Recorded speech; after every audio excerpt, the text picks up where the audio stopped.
Hello, welcome to the show. My name is Brandon Fertig, and this is Minneapolis Expression. Today's guest is Michael Katch. Michael is running for City Council in Minneapolis this November for the 7th Ward. Michael. I'm Michael Katch. I don't know if I need that much of an introduction. I think I know quite a few people in Minneapolis. I've been a community activist. I've written for the Minneapolis Mirror for about a year and a half.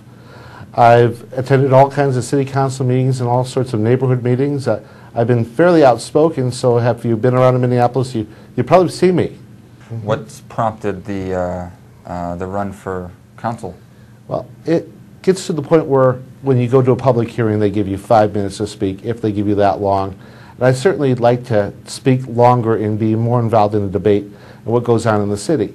Now, as a council member, you are able to get in the queue and they can't ignore you when you speak, whereas as a citizen activist, you come up to the microphones and they have their little computers that they're looking at. And I swear they're playing video games because they're just not listening to what I'm telling them. Maybe you'll find out.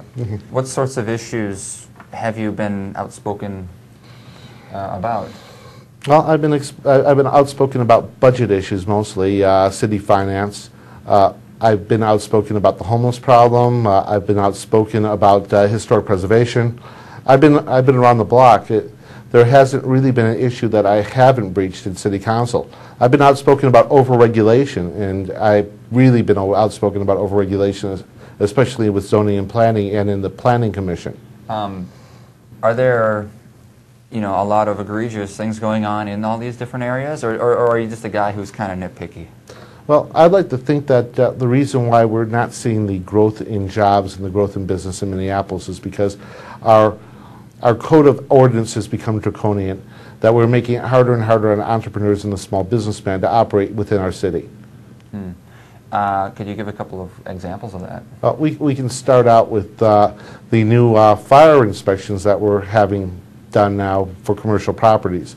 We've taken 16 firefighters off the line and made them building inspectors, and we're now charging pretty much by the square foot. I think the average cost is $230 a property, but we are charging entrepreneurs to have their businesses inspected by these particular firefighters, and this is over and above the inspection that they have to do for their insurance company and over and above any other inspection that they have done. What brought this on? Have there been some fires that people have been clamoring about, or? The budget did not support the 16 firefighters, so in order not to lay them off, they decided that they would collect inspection fees to pay them. That's interesting. So instead of having 16 firefighters on the line ready to come to your home if your home should catch on fire, they're now out there being commercial property inspectors and charging businesses money to do that. Who makes these decisions? I guess this is sort of a 10,000 feet question. When it comes to getting things done in the city, who has more power, the mayor or the city council? Or the city council has more power than the mayor. We have a weak mayor system. Okay. So it was a decision made by council that we would go ahead and keep these firefighters on as inspectors. But if you've noticed that we now have a vacant and boarded policy toward commercial properties as well, which we didn't have in the past, which is going to employ another 9 inspectors in the city planning and economic development program.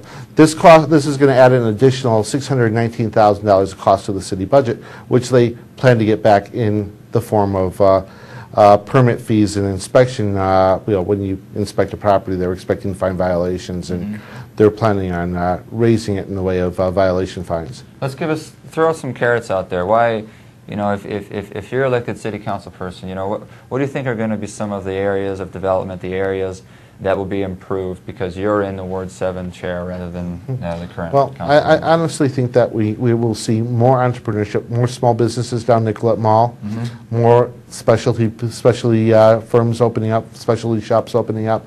I think that we'll see a renaissance in a way of the ability of bringing entrepreneurs into the city that aren't currently coming in because our ordinances are too onerous, that we charge too much in fees. That I see us using incentives to drive business development where we haven't in the past. We've thought that the building of all these condos on the riverfront and in Loring Park and increasing the density on Lowry Hill, which I actually don't think that Lowry Hill should be more dense. Actually, I think it should remain where it is and have those single-family homes preserved. But so you've just seen, yeah, this is what you mean by top-down. You've just seen sort of the top, the council, the mayor, sort of incentify, is that a word, incentify? Give incentives for what they feel would be the best plan for the city. So if they want to see condos go here, then they can't necessarily tell people to do it, but what they can do is, you know, make it a sweet offer if you do it, or Right. if they do it, right? well, much like Bassett Creek. Explain. Well, Bassett Creek Park is a big development that Ryan's doing. Currently, our land in Bassett Creek's worth about $50 million. After development, it's going to be worth close to $1 billion. Where's Bassett Creek? Bassett Creek Park is the northwest corner of I-94 at 394. Okay, okay. So that's where the impound lot is Yeah. and the concrete. Well, you're talking about a very large area that has not been developed. It's brownfield mostly. It needs a little remediation. But they're talking about doing a whole lot of development there, including putting the Van White through to the interchange where you get off to get on Hennepin currently. Yeah, so they want to redevelop that. Okay. So they're talking about a redevelopment that's going to include an awful lot of residential property.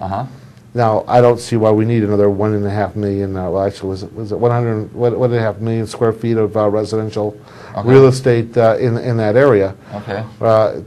When we already have a housing glut in the city.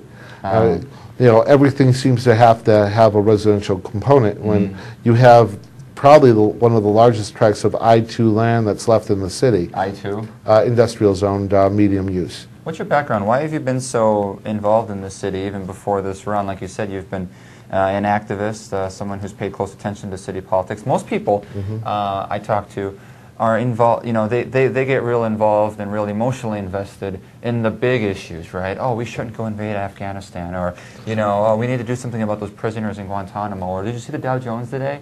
I don't know, I think those are just more, I don't know, sexy, more, you know, big headlines. And city stuff is just sort of, you know, there, although albeit more pertinent to the citizens themselves within the city. But what's drawn you to local politics? Most of what governs our lives happens at city council, or happens at the county board, or happens at the state legislature. We have more control of what happens within our own environment than we would, say, our congressman who represents 600,000 people, or a senator that represents half the state, or you know, 2 per state. So if we're going to have a say and we're going to actually make changes, we have to make them at the local level. If we're going to govern our environment and really enforce the goal of liberty, liberty comes from local politics, not necessarily national politics. Tell us a little bit about, you know, where you come from. Were you, how long have you been a citizen of Minneapolis?